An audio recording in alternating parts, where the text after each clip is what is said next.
Good morning મિત્રો. અત્યાર સુધી આપણે જે તરંગનો કંપ વિસ્તાર હતો એનો અભ્યાસ મેળવ્યો હતો અને જેમાં આપણે જોયું હતું લાસ્ટમાં કે જે પરિણામી કંપ વિસ્તાર હોય છે પી બિંદુ પાસે એ કંપ વિસ્તાર જે પ્રારંભિક જે પ્રથમ ઝોનનો કંપ વિસ્તાર હોય એના કરતાં અડધો આપણને મળતો હોય છે.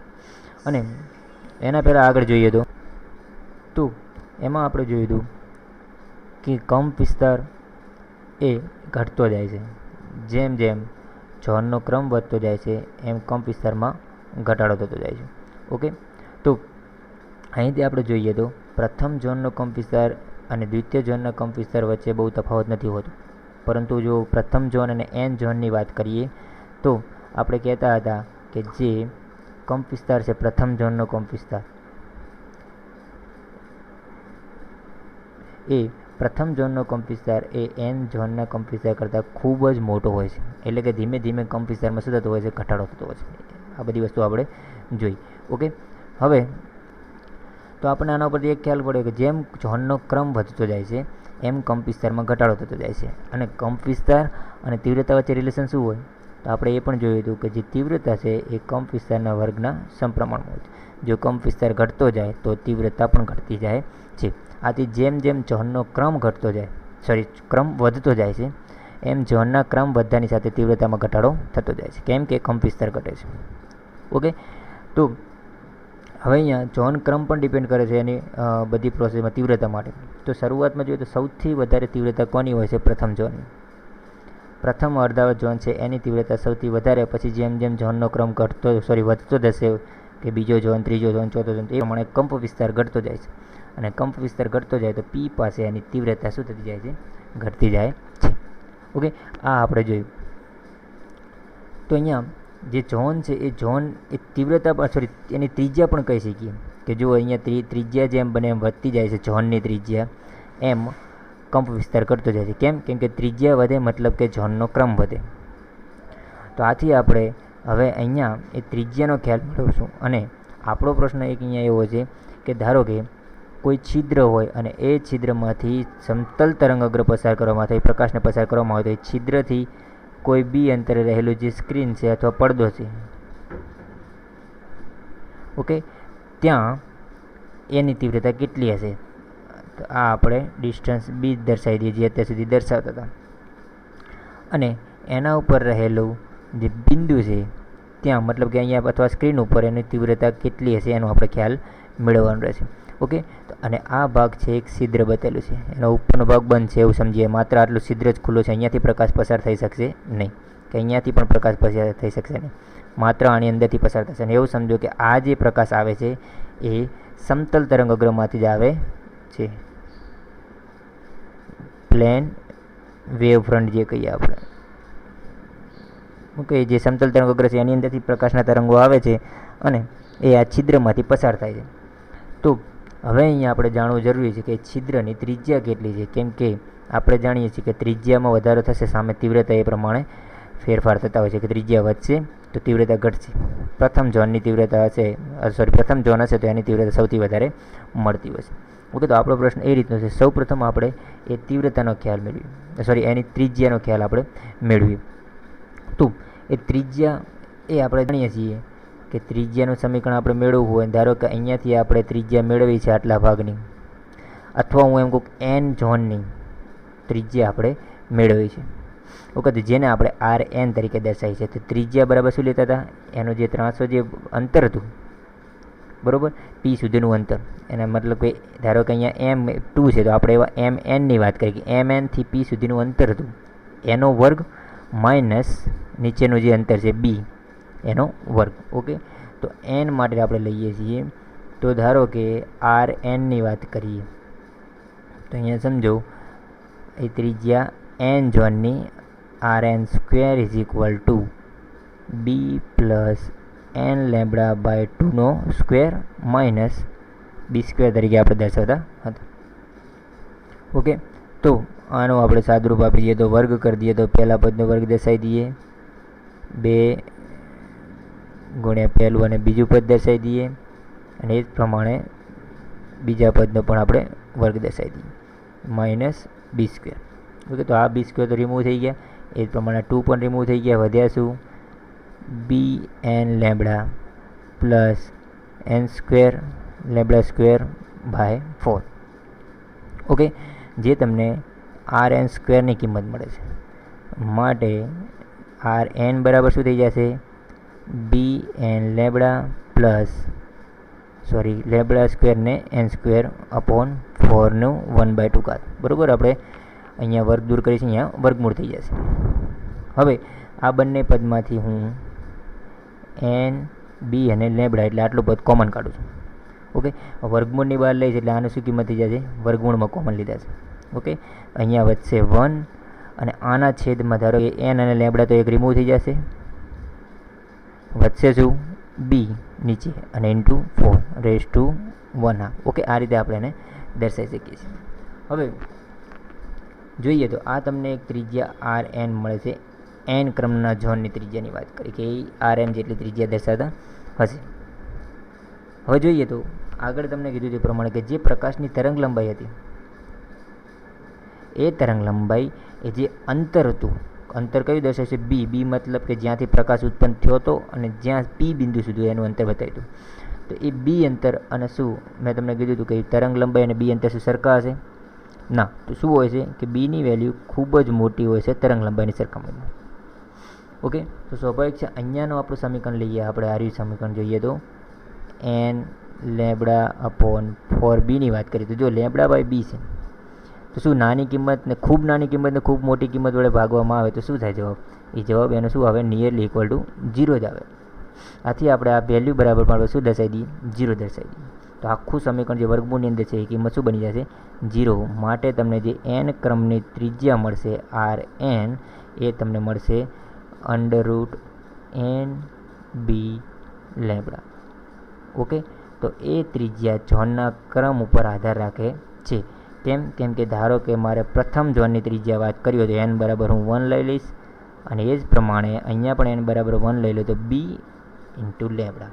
ઓકે, જે બી પ્રકાશ છે એ પ્રકાશની તરંગ લંબાઈ અને એ પ્રકાશ જ્યાંથી ઉત્પન્ન થયો છે અને જે જગ્યાએ એની તીવ્રતા માપવાની છે એ બિંદુ સુધીનું વચ્ચેનું અંતરનો ગુણાકાર કરીને વર્ગમૂળ લેવાનું હોય છે. ઓકે, તો અહીંયા આપણે બી અને લેમ્બડાનો ગુણાકાર કરી અને એનો વર્ગમૂળ દર્શાવીએ તો એ એટલી કિંમત મળે. શેની મળે? એ કિંમત એની ત્રિજ્યા એટલી લેવી જોઈએ જેથી આપણને તીવ્રતા મળે, એની તીવ્રતા મેક્સિમમ મળે. ઓકે, તો આપણને એવું કીધું છે કે આપણને ત્રિજ્યા કેટલી લેવી જોઈએ? જો બી જેટલું અંતર હોય અને લેમ્બડા જેટલી તરંગ લંબાઈ તો એ બંને ગુણાકાર કરીને વર્ગમૂળ જે મળે એટલી ત્રિજ્યા આપણે એ ઝોનની લેવી જોઈએ. ઓકે, જેથી તમને મેક્સિમમ તીવ્રતા ત્યાં મળતી હોય છે. ઓકે, આ રીતે આપણે એ તીવ્રતા અને ત્રિજ્યા વચ્ચેનું રિલેશન આપણે દર્શાવી શકીએ છીએ. હવે જોઈએ તો હવે આપણે અહીંયા જોઈએ કે જો પ્રથમ અર્ધાવર્ત ઝોનની વાત કરીએ ત્રિજ્યા આપણે લઈએ કે પ્રથમ અર્ધાવર્ત ઝોનની ત્રિજ્યા આપણે લઈએ છીએ R1 બરાબર √b લેમ્બડા. એ જ પ્રમાણે જો દ્વિતીય અર્ધાવર્ત ઝોનની વાત કરી હોય તો R2 બરાબર √2b લેમ્બડા. અને એ જ પ્રમાણે તૃતીય અર્ધાવર્ત ઝોનની ત્રિજ્યાની વાત કરીએ તો 3b લેમ્બડા. એ પ્રમાણે આપણે અલગ અલગ ત્રિજ્યાવાળા અર્ધાવર્ત ઝોન દર્શાવી શકીએ છીએ. ઓકે, હવે જો હું એવું ધારું કે માત્ર પ્રથમ અર્ધાવર્ત ઝોન એટલે કે આટલી ત્રિજ્યા આપણે રાખીએ છીએ, એ છિદ્રની ત્રિજ્યા. હવે આપણે એવું કહીશું કે એ છિદ્રની ત્રિજ્યા આપણે બી લેમ્બડા જેટલી રાખીએ છીએ. ઓકે, તો આ છિદ્ર છે એની ત્રિજ્યા આપણે લઈ લઈએ R બરાબર √b લેમ્બડા. ધારો કે અહીંયાથી જે પ્રકાશ આવતો હતો, જો હું આ અડચણ ન રાખું, અડચણ જ કહેશું આને, બરાબર, કેમ કે આ એક પ્રકારનું છિદ્ર છે. આ પ્રકાશને હવે અહીંયાથી પસાર નહીં થવા દે, આટલા એક ભાગમાંથી જ પસાર થવા દેશે. તો અડચણ ન હોય તો એનો કંપ વિસ્તાર જે હતો અહીંયા પી બિંદુ સાથે પહોંચવા માટે અડચણ રહિત કિસ્સાની અંદર એનો કંપ વિસ્તાર આપણે લઈ લઈએ. જે કંપ વિસ્તાર હતો એ બમણો મળતો હતો. બમણો મળવાનું કારણ કેમ કે આપણે જોયું હતું કે જે પરિણામી કંપ વિસ્તાર હતો એ પ્રથમ અર્ધાવર્ત ઝોનના કંપ વિસ્તાર કરતાં અડધો હોય છે.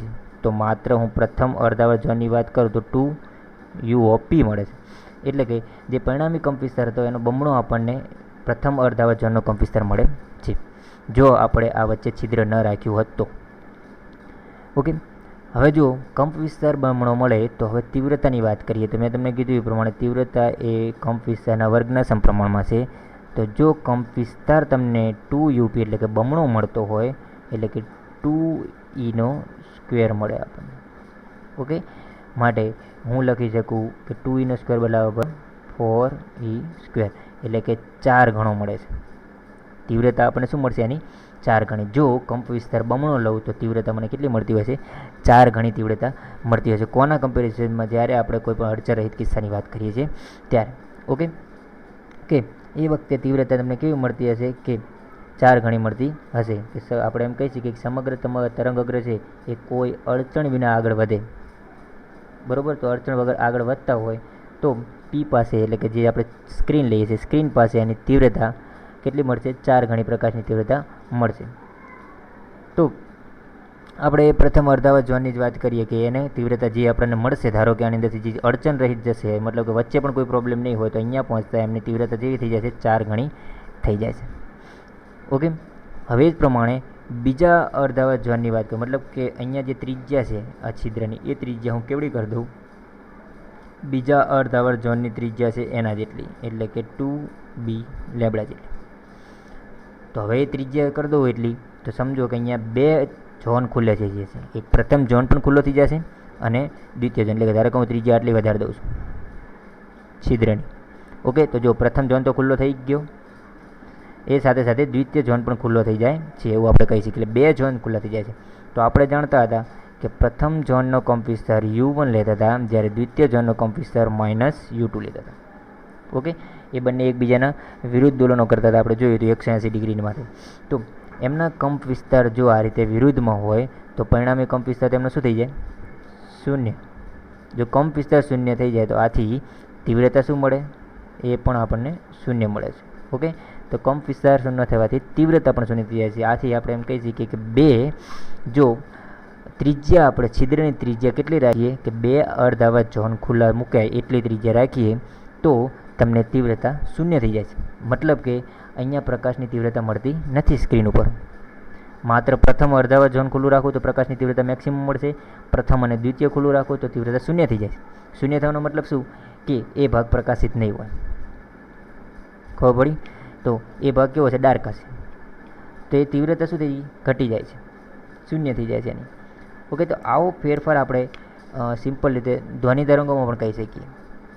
આ જ રીતે આપણે ધ્વનિ તરંગો તરીકે દર્શાવી શકીએ. યાની જો ધારો કે આપણે પ્રથમ અર્ધાવર્ત ઝોન ખુલ્લે એટલું છિદ્ર રાખશું અને એટલી ત્રિજ્યાનું છિદ્ર રાખશું. હવે ત્રિજ્યા કેટલી રાખવી એ કયા ખબર પડે કે તમારો જે તરંગ છે તરંગની તરંગ લંબાઈ કેટલી છે અને તમારે જે જગ્યાએની નોંધણી કરવાની છે નોંધવાનું છે એની અંતર કેટલું છે એ બંને ગુણાકાર કરીને વર્ગમૂળ કરી દો એ ખબર પડે એટલે એ તમને ત્રિજ્યા મળી જાય. તમારે આટલી જ ત્રિજ્યાનું છિદ્ર રાખવાનું છે.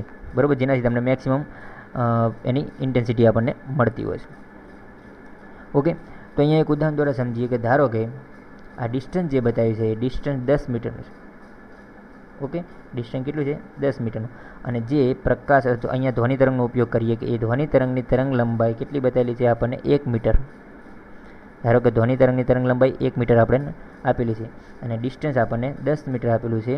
તો આપણે કેટલું ત્રિજ્યાનું આપણે ધારો કે એને જે છિદ્ર બનાવ્યું છે છિદ્રની ત્રિજ્યાની વાત કરીએ તો એ છિદ્રની ત્રિજ્યા કેટલી મળશે √1 × 10 એટલે કે √10 આપણને મળે.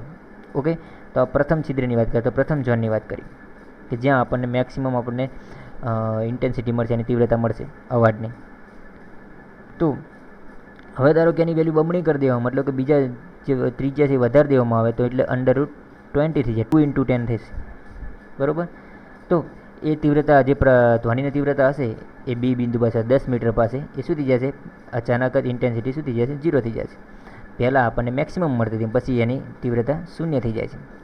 એ કિસ્સો આપણે પ્રકાશના પણ લઈ શકીએ છીએ કે શરૂઆતમાં પ્રથમ ઝોન ખુલ્લો હશે તો એની તીવ્રતા મેક્સિમમ મળતી હશે. પછી જો પ્રથમ અને દ્વિતીય બંને ઝોન ખુલ્લો રાખશો તો એના કંપ વિસ્તારો વિરુદ્ધ હશે 0 થઈ જાય. કંપ વિસ્તાર 0 થઈ જાય તો તીવ્રતા પણ શું થઈ જાય છે 0 થઈ જાય છે.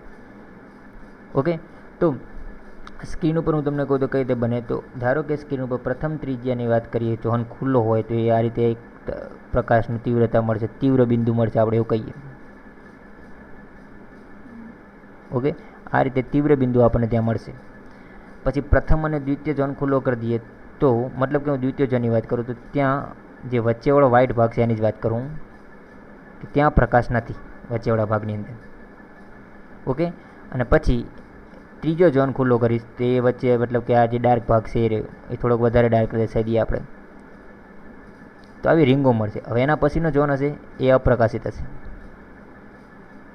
આ પ્રમાણે અલગ અલગ તમને રીંગો મળતી રહેશે, એક પ્રકાશિત, એક અપ્રકાશિત, એક પ્રકાશિત, એક અપ્રકાશિત, એક પ્રકાશિત, એ પ્રમાણે આપણને મળતું રહેશે.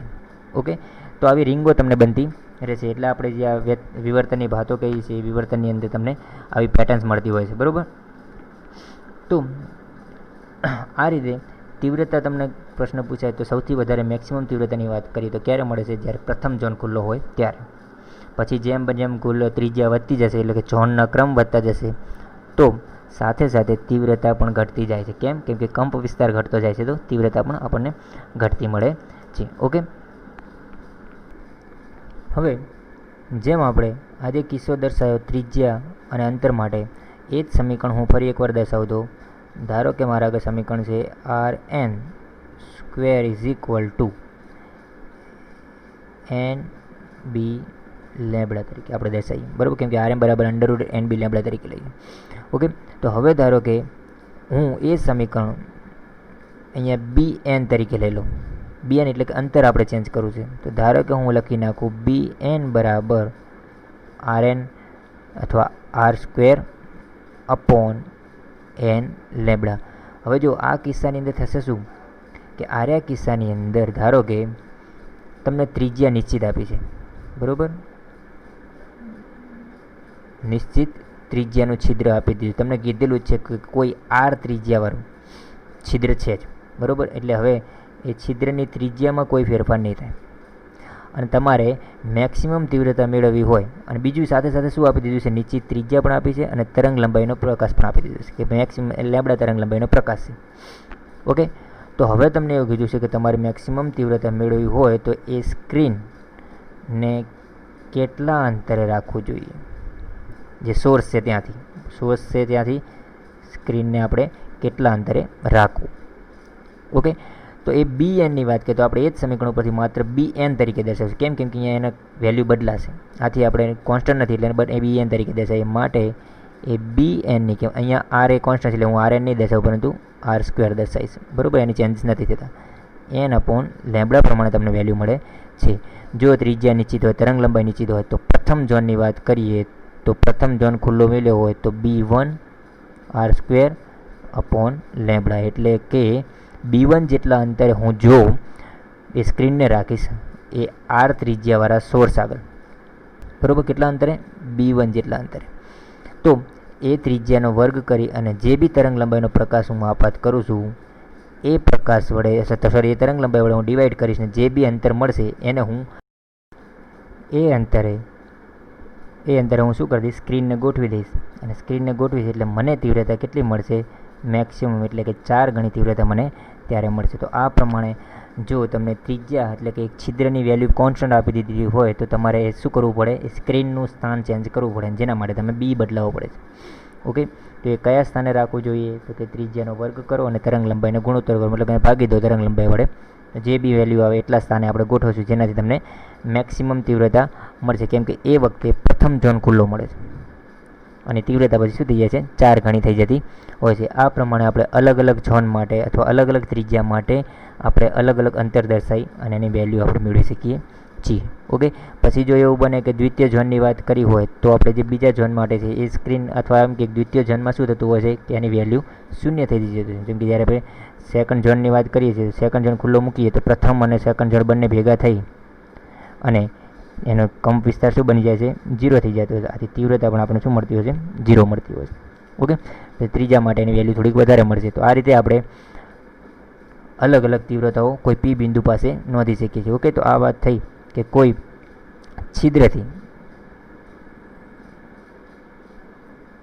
છિદ્રથી આપણે B અંતરે રાખેલી જે સ્ક્રીન છે તો એના ઉપર આપણને પ્રકાશની તીવ્રતા કેવી મળતી હોય છે એના વિશે ખ્યાલ મેળવ્યો. ઓકે, તો પ્રથમ ઝોન હશે તો એની મેક્સિમમ તીવ્રતા કેટલી મળશે? 4 ગણી આપણને મળતી હોય છે. યાદ રાખજો.